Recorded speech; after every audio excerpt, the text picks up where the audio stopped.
بچوں حدیث پاک سماعت فرمائیں، انشاءاللہ آپ کا ایمان تازہ ہوگا۔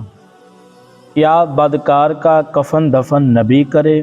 علامہ سخاوی تاریخ سے نقل کرتے ہیں کہ بنی اسرائیل میں ایک شخص بہت بدکار اور گناہ گار تھا کہ تمام شہر اس کی وجہ بدکاری سے اور گناہوں کی وجہ سے تنگ تھے۔ جب وہ مر گیا تو لوگوں نے اس کا کفن دفن نہ کیا اور اس کی لاش کو کوڑے کرکٹ کے ڈھیر کے اوپر پھینک دیا، یہاں تک کہ اس کی نماز جنازہ بھی نہ پڑھی۔ اللہ تعالیٰ نے حضرت موسیٰ علیہ السلام پر وحی بھیجی کہ اس شخص کو غسل دے کر اس کا نماز جنازہ پڑھے اور اس کے تمام گناہوں کو معاف کر دیا گیا ہے اور اس کی مغفرت کر دی۔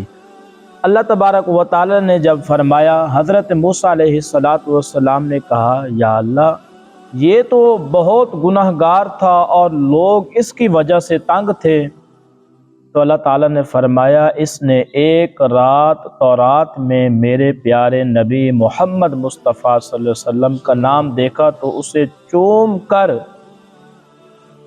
چوم لیا اور ان پر درود پڑھا، تو میں نے اس کی وجہ سے اس کی مغفرت کر دی۔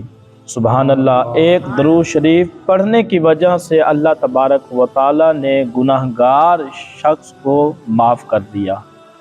جو درود پاک کی کثرت کیا کرے، کیونکہ درود پاک کی بہت بڑی فضیلت ہے، بہت بڑا مقام ہے۔ ہم جس نبی کا کلمہ پڑھا ہے، آخرت میں جب ہم جائیں گے قبر میں، حشر میں، تو ہمارے نبی ہماری شفاعت کریں گے۔ تو حضور کی ذات پر صبح و شام درود و سلام کا نذرانہ پیش کیا کریں، کیونکہ درود پاک کی بہت بڑی فضیلت ہے۔ دیکھیں کتنا گناہ گار شخص تھا، لوگ سارے اس کی بدکاری سے تنگ تھے۔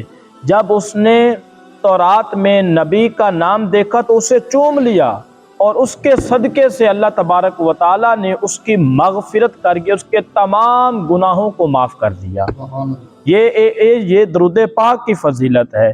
تو ہم جس نبی کے امتی ہیں، جس نبی کا کلمہ پڑھا ہے، تو اپنے نبی پر درود بے شمار بھیجا کریں۔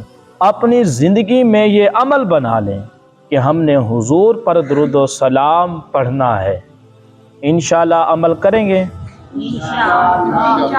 اللہ پاک عمل کی توفیق دے۔